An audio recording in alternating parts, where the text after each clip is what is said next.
Good morning all of you. Good morning all of you. हम लोग जैसा देख रहे हैं बहुत दिनों से इंतज़ार कर रहे थे केमिस्ट्री का लेक्चर नहीं आता, अब आना शुरू हो जाएगा। देखो कैसे तैयारी किया जाए कि बोर्ड हो या 9th क्लास 9th हो या 10th हो या 11th हो या 12th हो। अब 10th और 12th के लिए खास कर क्योंकि बोर्ड पेपर है तो ये किसके लिए है, 2024 में आ रहा है पेपर बोर्ड का, उसके लिए तैयारी करवाएंगे। हम लोग देख रहे थे पिछले अभी तक जो तैयारी कैसे किया जाए कि केमिस्ट्री बहुत टफ लगती है। ठीक है, केमिस्ट्री बहुत लोगों को टफ लगती है, लेकिन केमिस्ट्री टफ नहीं है वैसे देखा जाए। केमिस्ट्री बहुत आसान सब्जेक्ट है, बस क्या होता है कंटिन्यूटी, बेस मजबूत होना चाहिए। अगर बेस मजबूत है तो केमिस्ट्री बहुत अच्छे से आएगी। ठीक है, अब बेस कैसे मजबूत, देखो पहले है शुरुआत से जब आप लोग केमिस्ट्री जैसे पीरियोडिक टेबल, ठीक है, अगर पीरियोडिक टेबल अगर समझ में आ गया ढंग से, पीरियोडिक टेबल अगर समझ में आया, पीरियोडिक टेबल में क्या है, कौन सा धातु है, कौन सा अधातु, मेटल्स, नॉन मेटल्स, मेटलॉइड, ठीक है, ये सारी चीज़ें हैं। कौन किधर लेफ्ट टू राइट जाने पर साइड बढ़ती है या घटती है, या इलेक्ट्रोनेगेटिविटी बढ़ती है या घटती है। ठीक है, टॉप टू बॉटम जाने पर, ऊपर से नीचे आने पर क्या होता है, इलेक्ट्रोनेगेटिव बढ़ती है, घटती है, साइड घटती है, ये सारी चीज़ें जब अगर पता हो जाएगी तो आप लोगों को केमिस्ट्री बहुत आसान लगेगी। ठीक है, अब देखो बेस जब तक नहीं मजबूत होगा तब तक क्या करेंगे, बेस कहाँ से मजबूत होगा। ठीक है, देखो शुरुआत से लेकर 9th क्लास से 9th में अगर पढ़े तो ठीक है, नहीं पढ़े तो ठीक है। ठीक है, बहुत लोग अब हाई स्कूल में तो पढ़ना ही पढ़ना है, 4 चैप्टर इसमें है। 11th में देखा जाए तो 11th में अब जैसे इंटर में पहुँचेंगे तो इंटर में क्या होता है, इनऑर्गेनिक, ऑर्गेनिक और फिजिकल तीनों अलग हो जाती है ब्रांच। ठीक है, तो उसमें क्या करेंगे, अब देखो जैसे हम लोग लेक्चर जो पढ़ेंगे A to Z, मतलब पूरे सत्र में हम लोग हर एक लेक्चर मतलब कंटिन्यूटी, ऐसा नहीं है कि एक टॉपिक आज पढ़ा दिए फिर छोड़ दिए। प्रत्येक लेक्चर एक एक दिन, मतलब हर प्रत्येक दिन आप लोगों को एक लेक्चर प्रोवाइड किया जाएगा। उसमें से हाँ बस ये होना चाहिए कंटिन्यूटी बनी होनी चाहिए। कंटिन्यूटी अगर बनी रहेगी तो फिर क्या होगा, कोई दिक्कत नहीं होगी। क्योंकि केमिस्ट्री है, अगर बीच में छोड़ दिए, जैसे आज एक लेक्चर पढ़े, कल फिर मिस कर दिए, परसों फिर पढ़े, तो क्या होता है जब चैन टूट जाएगा तो क्या होता है समझ में नहीं आता। क्योंकि जब अगला लेक्चर जो आता है वो पिछले लेक्चर से क्या होता है, बिल्कुल कंबाइन होता है, मतलब उससे जुड़ा ही रहता है। ठीक है, अब हर एक लेक्चर पढ़ते हैं। अब 9th class 10th class 11th या 12th हर क्लास का केमिस्ट्री का जो है केमिस्ट्री का जितना भी लेक्चर आएगा वो सब प्रोवाइड कराएंगे। फ्री ऑफ कास्ट रहेगा, कोई उसमें चार्जेस नहीं लिया जाएगा। ठीक है, प्रत्येक चैप्टर खत्म होने के बाद आप लोगों को DPP लगवाया जाएगा, मतलब उसमें से क्वेश्चन दिया जाएंगे। वो क्वेश्चन उसमें से MCQ रहेंगे, कम से कम 10 क्वेश्चन। ये किसके लिए है, ये बोर्ड के लिए है। जैसे अभी से स्टार्ट कर देंगे बोर्ड का प्रिपरेशन करने के लिए, एक नोट्स बना लीजिए, ठीक है, एक कॉपी, उसमें से इंपॉर्टेंट क्वेश्चन हम लोग देंगे। जैसे प्रत्येक क्वेश्चन, जैसे MCQ कितने हैं, 10 क्वेश्चन दिए, वेरी शार्ट 10 क्वेश्चन दिए, शार्ट अगर मान लो क्या 5 से 7 क्वेश्चन दे दिए, और लॉन्ग में 3 से 6 क्वेश्चन। ठीक है, ये क्वेश्चन एक कॉपी में लिखते जाना है अभी से।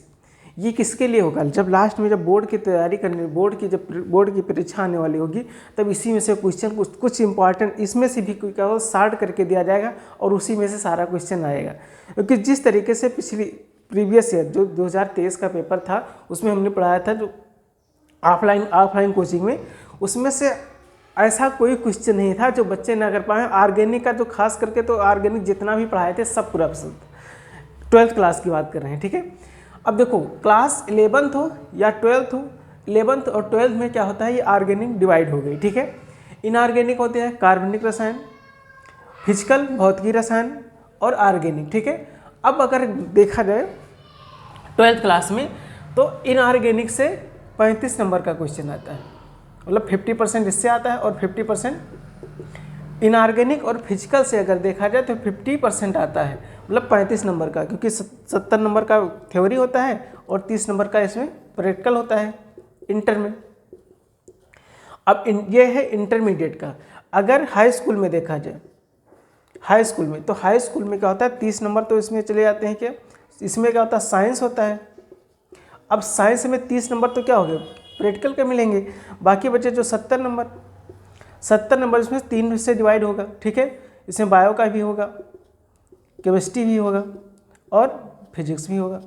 केमिस्ट्री में कम से कितना, अब 70 में से देखा जाए तो कितना, लगभग 23 से 24 नंबर आते हैं। ठीक है, तो 24 नंबर में से एक जो केमिस्ट्री है वो बहुत, देखो अगर साथ में पढ़ोगे तो ये 23 नंबर में से ऐसा नहीं है कि जो 23 नंबर है उसमें से आप लोग 20 नंबर से ही कम ला के आओ। क्योंकि कंटिन्यूटी अगर पढ़ेंगे तो ज़्यादा है नहीं, बस बेस मजबूत हो जाए, उसके बाद में केमिस्ट्री आसान लगने लगती। कहते हैं केमिस्ट्री टफ है, लेकिन केमिस्ट्री की तरह और कोई सब्जेक्ट याद भी नहीं होता है, ठीक है। इंटर में 35। अब ऑर्गेनिक बच्चों को समझ में नहीं आती है, ठीक है। क्यों नहीं समझ में आती है? देखो, जो इसका बेस है वो हाई स्कूल था, हाई स्कूल में कम पढ़े, ठीक है, चलो ठीक है। 11th में जो 11th क्लास है, 11th में अगर देखा जाए तो 11th में इनऑर्गेनिक का कुछ पार्ट है और इसमें ऑर्गेनिक का पार्ट है। ऑर्गेनिक में 2 चैप्टर हैं 11th क्लास में, और यही जाके इंटर में पूरा एक पेपर बन जाता है। तो ऑर्गेनिक 50% इसमें आता है 12th में 50% आता है, वो कितना 35 मार्क्स का। ये ऑर्गेनिक बहुत टफ लगने लगती है सबको। इसमें बहुत सारे रिएक्शन होते हैं, नेम रिएक्शन आएंगे, ठीक है। अब इसमें जैसे पूछा पहले जब बेस है, जिसमें ऑर्गेनिक 11 में पढ़ोगे कार्बोकेटायन क्या होता है, कार्बोधनायन क्या होता है, कार्बोकेनायन क्या होता है, एनायन क्या होता है, फ्री रेडिकल क्या होता है, ये सारी चीज़ें उसमें पढ़ चुके होंगे। लेकिन अगर नहीं पढ़े हो तो इसमें तभी प्रॉब्लम आती है, क्योंकि ऑर्गेनिक रिएक्शन ही क्या होता है, जितने भी रिएक्शन है, कौन सा कार्बोकेटायन बन रहा है, कौन सा कार्बोएनायन बन रहा है, कौन सा स्टेबल होगा, कहाँ पर जाके बॉन्ड जाके जुड़ेगा, कौन सा न्यूक्लियोफाइल किस पर आके अटैक करेगा, ये सारी चीज़ें इसमें रहती हैं। तो ऑर्गेनिक अगर 11th में पढ़े तो ठीक है, नहीं पढ़े हो तो 11th के बच्चे हैं तो ऑर्गेनिक पढ़ाएंगे ही हम। जो 12th के हैं, जो सेकंड पेपर है, इसमें क्या होता है, बहुत टफ मानते हैं, ठीक है। लेकिन ये टफ नहीं है। ऑर्गेनिक देखा जाए तो फिजिकल और इनऑर्गेनिक, इससे दोनों से आसान होती है। ऑर्गेनिक को 35 नंबर में से कम ये 35 जितना फर्स्ट मतलब 70 नंबर का आता है, इसमें से 35 नंबर ऑर्गेनिक का मिलेगा। और ऑर्गेनिक इस तरीके से पढ़ा देंगे हम, 35 में से 30 से तो एबव ही रहेगा, 30 नंबर से एबव ही मिलेगा इसमें, ठीक है। तो ये ऑर्गेनिक का है, ठीक है। ऑर्गेनिक पढ़ने के बाद इसमें बहुत सारे नेम रिएक्शन है, वो सब हम रटवा देंगे, उसमें कोई दिक्कत नहीं, जितना भी रिएक्शन है वो सब आ जाएगा, ठीक है। देखो, इसके बाद हम लोग 10 साल का प्रीवियस ईयर, 10 साल में जो क्वेश्चन आए हैं, यहाँ पर जो प्रत्येक चैप्टर का जैसे इंड होगा, उसमें जो 10 साल के जितने भी प्रीवियस ईयर पेपर हैं, उसमें से जो क्वेश्चन आए होंगे, उसी में से ये MCQ वेरी शॉर्ट और लॉन्ग हम लोग देंगे, ठीक है, देंगे, उसको तैयार करवाएंगे। और जैसे आज दिए आपको क्वेश्चन, आप उसको सॉल्व करिए, ठीक है। रफ में जैसे क्वेश्चन नोट कर लिए, जितना क्वेश्चन लिखा है उसको नोट करिए, आप उसको सॉल्व करिए, उसी चैप्टर जो पढ़ा चुके हैं। नहीं समझ में आ रहा है तो हम उसको क्या करते हैं, एक दिन संडे के दिन जितना भी क्वेश्चन दिया जाएगा उसको हम फिर से क्या करेंगे, सॉल्व भी करवाएंगे। सॉल्व करवाएंगे तो इससे ये चलेगा कि मतलब हम लोगों की कितनी तैयारी हो चुकी है और किस तरीके से अभी हम लोग को तैयार करना है, कि ताकि आगे चल कर के दिक्कत ना हो, ठीक है। शुरुआत से ही अगर हम लोग तैयारी करते रहेंगे तो बोर्ड पेपर आते आते हम लोग बहुत अच्छे नंबर लाने के काबिल हो जाएंगे, ठीक है। ये 10 साल। अब DPP जो प्रोवाइड किया जाएगा वो कहाँ से मिलेगा, प्रीवियस ईयर पेपर से ही हम लोग निकालेंगे, ठीक है। और MCQ वेरी शॉर्ट और लॉन्ग, ठीक है, ये चारों क्वेश्चन रहेंगे। आपको नोट्स जो मिलेगा, वो डिस्क्रिप्शन बॉक्स में टेलीग्राम चैनल का लिंक दिया जाएगा, उससे जाकर आप लोग रिटर्न नोट्स हम लिखेंगे, ठीक है। वो नोट्स आप वहाँ से डाउनलोड कर लेंगे, डाउनलोड करके लिख भी सकते हैं। अगर नहीं लिखना चाहते तो उसको आप रीड कर सकते हैं, आप लोगों के लिए रखा रहे, आप लोग उसको डाउनलोड कर लीजिए, आप रखे रहिए, उसको पढ़ते रहिए, ठीक है, ठीक है। देखो, अगर कंटिन्यूटी बनाए रखेंगे तो हमारी ये गारंटी है कि आप लोग 70 नंबर इंटर में आता है, ठीक है, 23 नंबर का हाई स्कूल में आता है बोर्ड के लिए, इसमें से आपको इंटर वालों को 70 नंबर का जो पेपर है उसमें से आप लोगों को 65 से प्लस आना ही आना है। न्यूमेरिकल्स, देखो न्यूमेरिकल क्या होता है, न्यूमेरिकल्स के जो न्यूमेरिकल्स आते हैं वो ज़्यादा नहीं होते हैं, टफ नहीं होते हैं, बशर्ते क्या होता है, बेस अगर सही है तो फिर न्यूमेरिकल्स भी लग जाएंगे। न्यूमेरिकल्स बहुत बड़े बड़े आते नहीं हैं, बहुत आसान आते हैं और हो भी जाते हैं, ठीक है। सब लोग फंसते हैं ऑर्गेनिक, तो ऑर्गेनिक हम पूरा करवा देंगे, ठीक है, नोट्स मिल जाएगा।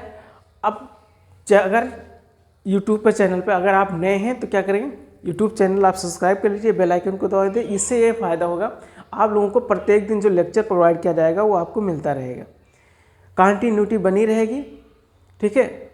और इससे अब देखो कंटिन्यूटी बनी रहेगी तो इसमें क्या, हर एक लेक्चर जब आपको मिलेगा तो उसको क्या कहते हैं, नोट्स भी बना सकते हो और पढ़ भी सकते हो, ठीक है।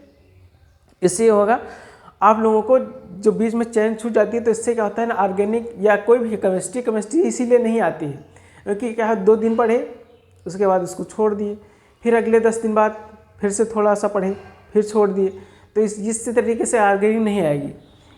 ऑर्गेनिक हो या फिजिकल हो या इनऑर्गेनिक, केमिस्ट्री तभी आएगी जब क्या करोगे आप लोग रेगुलर पढ़ोगे। केमिस्ट्री सब लोग भागते हैं, भागो मत, ठीक है। केमिस्ट्री कितना कोई आसान सब्जेक्ट है ही नहीं अगर देखा जाए, ठीक है। इसमें नेम रिएक्शन जितने आएंगे वो सब हम करवा देंगे, ठीक है। प्रत्येक चैप्टर खत्म होने का डीपीपी आप लोगों को प्रोवाइड किया जाएगा, नोट्स मिल जाएगा, ठीक है। केमिस्ट्री बहुत आसान है अगर देखा जाए, ठीक है। आप लोग इस चैनल को अगर नए हैं तो उसको सब्सक्राइब कर लीजिए और बेल आइकन को दबा दीजिए, ठीक है। इससे आप लोगों को नोटिफिकेशन मिलती रहेगी। और हम लोग जो कल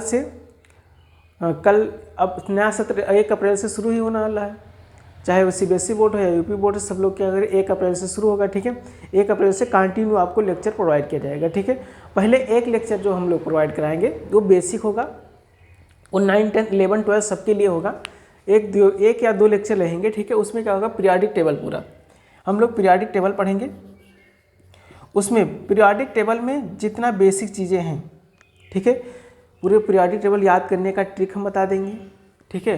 किस तरीके से पीरियाडिक टेबल याद किया जाए, कौन इसकी बैलेंसी कितनी होती है, बैलेंसी अगर नहीं समझ में आएगी तो ऑर्गेनिक भी नहीं समझ में आएगी। बैलेंसी मतलब संयोजकता, बैलेंस से इलेक्ट्रॉन, संयोजक कोष के इलेक्ट्रॉन कौन से होते हैं, कौन से ब्लॉक एस ब्लॉक के तत्व होते हैं या पी ब्लॉक के तत्व होते हैं या डी ब्लॉक के तत्व होते हैं, कैसे पहचानेंगे कि कौन से एस ब्लॉक हैं या पी ब्लॉक या डी ब्लॉक के तत्व हैं।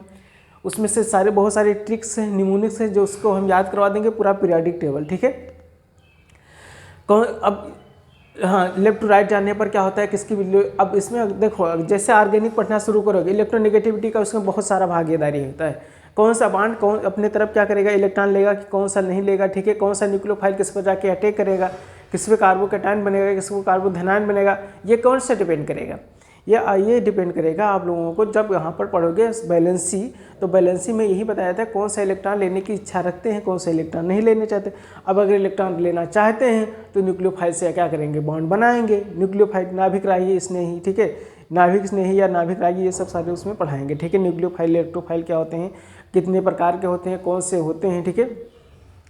उसको सारी चीज़ें हम लोग प्रोवाइड किया जाएगा, ठीक है। बस आप लोग कंटिन्यूटी बनाए रखिएगा बस, और कल से आप लोगों को लेक्चर प्रोवाइड करना स्टार्ट हो जाएगा, ठीक है। बस इतना ही, बाकी हम मिलते हैं अगली क्लास में। Thank you.